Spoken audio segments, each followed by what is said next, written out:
السلام عليكم ورحمة الله وبركاته. عايز انقل لك تجربة. انا زي اي بني ادم بمر بمشكلة ان انا بعمل اعادة فرجة اليوتيوب للابد لمدة ساعات، مسحوب ومسحول مع اليوتيوب. هو اليوتيوب مفيد في حاجات ومضر قوي قوي قوي في حاجات. سلاح ذو حدين. مش عارف لو ده الكلام الصح اللي المفروض يتقال، بس ايه، اليوتيوب لو انت استخدمته صح هتستفاد كويس وهتحصل حاجات. لو انت لقيت صانع محتوى معين مثلا بيقدم حاجة كويسة، لو لقيت شيخ بيقدم حلقات طلب علم مثلا بقى او دروس وحاجات زي كده، فانت تمام حلو. لكن لو لقيت واحد عجبك بقى الكلام والرغي وبدأ بقى يقول اي هطل في اي كلام، فده هيبقى شيء مش كويس وهيخليك تلزق في اليوتيوب لزقة كده مش لطيفة وتفضل مكمل ومسحول. فانا قلت ايه، انا زهقت من ان انا بقالي فترة كبيرة كل شوية اقعد اتفرج على اليوتيوب، او كل يوم كده اللي هو ايه بقى بالليل كده عشان افصل يلا نقعد نتفرج على اليوتيوب بس والكلام كله بيتعاد، نفس الكلام بيتقال، نفس الريتم. والواحد على فكرة الواحد بيتعب مؤخرا في الزمن اللي احنا فيه ده. الواحد بيتعب من السماع، بيتعب من ان هو يقعد يسمع. كفاية لما حد يقعد يقول لك كلام كتير وانت عمال تسمع بس. انت مش بتقول او بتعمل، لا انت معظم الوقت انت بتسمع محتوى. تسمع حد يقول لك انت المفروض تعمل ايه، تسمع حد يقول لك ايه احسن الحاجات اللي المفروض تتعمل، بتسمع واحد بيقول لك نصايح، بتسمع واحد بيحكي لك على قصص حصلت له، وبتسمع واحد بيفيدك ومهم قوي. بس انت بتسمع، انت عمال تسمع بس، عمال تشهد حاجات بتحصل، مواقف بتحصل، حاجات بتتحكي لك.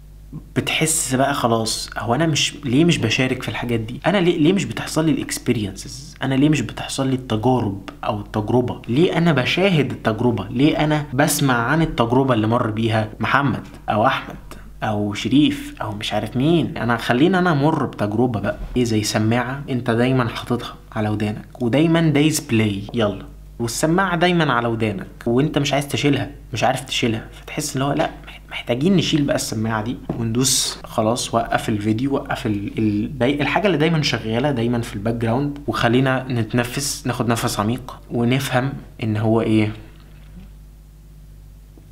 ما تنساش تطلع زفير برضو، يعني عشان في نفس عميق هتموت كده هيحصل. ان الواحد لا لازم يبتدي يفكر في ايه التجارب بقى اللي انا عايز اعيشها. يعني انا عمال اسمع عن ان ده فرحان بسبب كذا، وده حصل له موقف مضحك، وده بيحكي لي عن نصايح، وده بيحكي لي عن قد ايه ان هو عنده خبره في كذا وكذا وكذا. طب انا فين من الكلام ده؟ تحس ان الواحد بكل صراحه يعني بيشهد نجاحات الناس التانية، بيشهد شغل الناس التانية، بيشهد الانشغال بتاع الناس التانية بالحياه والمهام بتاعتها، واحنا مشغولين بيهم هم. ده وضعك، انت فعلا منشغل بالناس. عندي ليك اقتراح، حاجة انا عملتها ممكن تبان ان هي يا لهوي على النصايح اللي انت بتقولها انت كمان، بس يعني انا بقى حسيت انا المشاهد، انا المستمع، انا اللي بسمع القصص والحكايات والمحتوى اللي بيتقال لي، وبدات احس ان انا عايز ابقى مشارك، عايز احس بان انا عايز اخد اكسجين.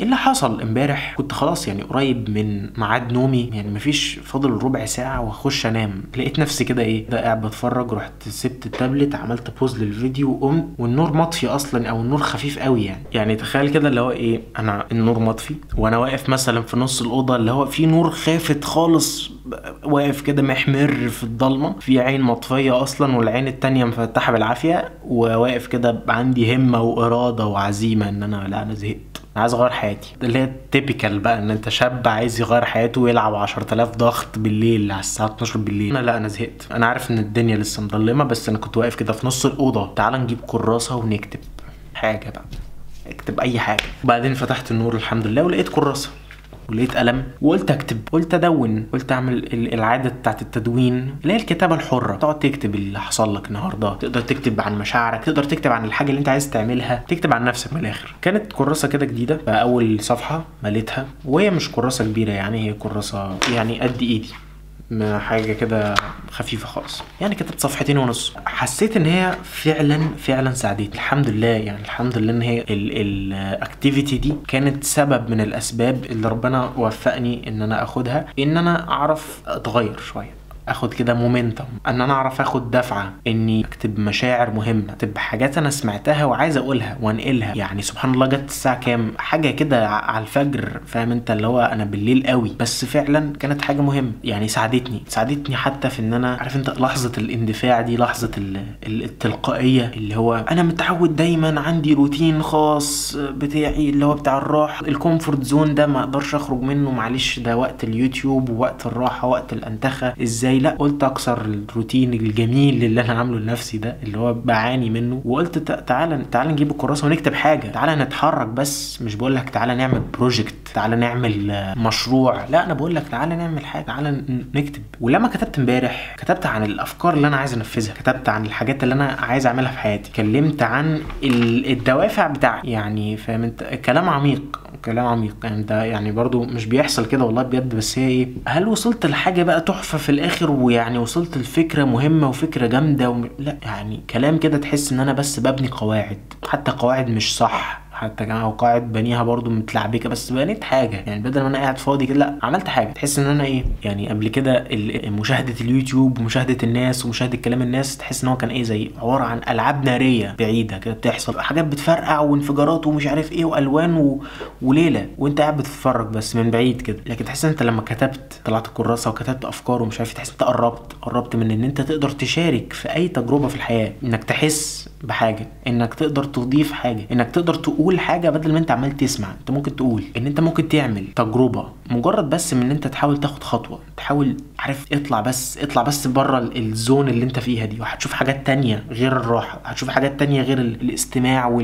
والكونسيومينج. فاهم؟ لما تلاقي نفسك عامل كده والله بجد، لما تلاقي نفسك خلاص تعبت، شبعت من السوشيال ميديا، شبعت من اللي عايز يقول لك كل حاجه في الحياه، شبعت من الترندات والكلام اللي بيتقال في كل حتة، والكلام بيتكرر وبيتعاد، بس كل مرة بسياق مختلف او موضوع مختلف، بس هو نفس الكلام بيتقال. لما تلاقي نفسك خلاص بقى شبعت من كل الكلام ده، طلع كراسة، طلع قلم، واكتب حاجة. الموضوع فعلا بسيط، هتلاقي ان الموضوع اتغير.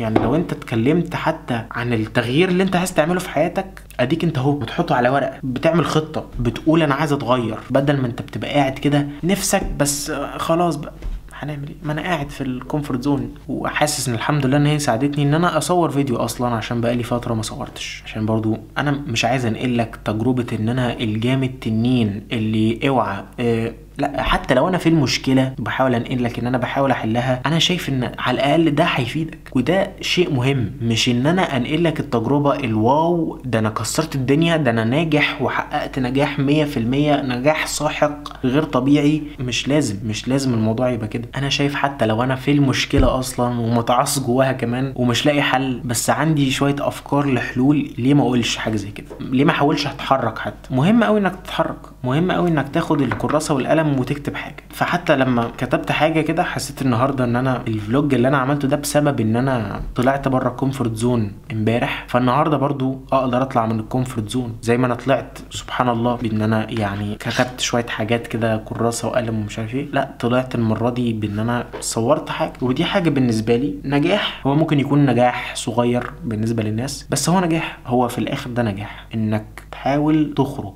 بأي طريقة من الوضع اللي انت فيه، من الحفرة اللي انت فيها، من الدوشة اللي في دماغك، بانك ترمي الدوشة دي بقى وتقول تعالى نعمل حاجة. عرفت اخرج بره الكومفورت زون، عرفت احط ليميتس، لان في وقت ممكن تقضيه بتعمل حاجة، في وقت انا اقدر اقضيه باني، وده طبعا بتوفيق ربنا وبفضله عليا، يعني اقدر اعمل حاجة، اقدر اعمل تجربة، اقدر اخش في تجربة، اقدر اعيش مشاعر معينة، اقدر اساعد، اقدر اتحرك، اقدر اعمل حاجة مفيدة. انت تقدر تخرج بره الحفرة، انت تقدر تخرج بره الدوشة دي كلها وتبص عليها من بعيد كده وترفلكت وتفكر، وتقدر انت تدي لنفسك هدية وتقول تعالى نعمل احنا لنفسنا تجربة، تعالى نعمل حاجة مفيدة، نعيش، تعالى ناخد اكسجين، بدل ما احنا قاعدين كده يا لهوي كل حاجة بتحصل واحنا بنتفرج، ده جرب كذا وده بينجح في كذا. طب ما انت تحقق لنفسك نجاح وهو صغير وهيساعدك، يعني ده يعتبر نجاح. حقق لنفسك نجاح صغير، نجاح يتعمل على المكتب، نجاح يتعمل هنا كده على الكومودين. وحرفيا والله انا كنت قاعد امبارح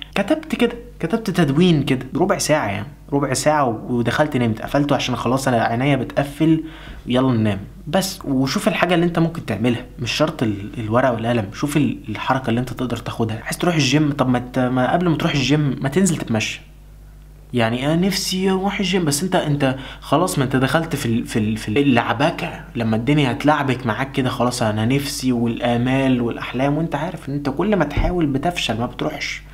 طب بدل ما تروح الجيم اللي انت بتحاول معاه والكومفورت زون واخداك لتحت، طب ثانية واحدة، طب ما احنا ممكن نطلع نتمشى. لو مش عارفين نتمشى ممكن نفتح الشباك ونشم هوا. يعني مش بالنجاح الساحق ولا بالانجازات العظيمة، لا، بالتغيير البسيط فعلا. الموضوع ممكن يبتدي بانك تفتح الشباك وتشم هوا علشان تعرف تروح الجيم، علشان تعرف تبني جسم. انت فاهم؟ هي تغييرات بسيطة. انت لو مقدر التغييرات البسيطة هتلاقي نفسك. ده انا بالنسبة لي ده كنز، الكراسة والقلم ده، وان انا اقعد اكتب ربع ساعة. شوف الافكت اللي هو ممكن يعمله معاك في حياتك، بانك بس عملت حاجة فيها انتاجية، كسرت بيها الروتين والعادة بتاعة الراحة والتفخيد. فلما تكسر الروتين، تكسر الحاجز، هتعرف توصل بعد كده للحاجات اللي انت نفسك تعملها. واليوم المثالي بالنسبة لك، اليوم الجميل اللي مليان حاجات بتحصل وانجازات وحوارات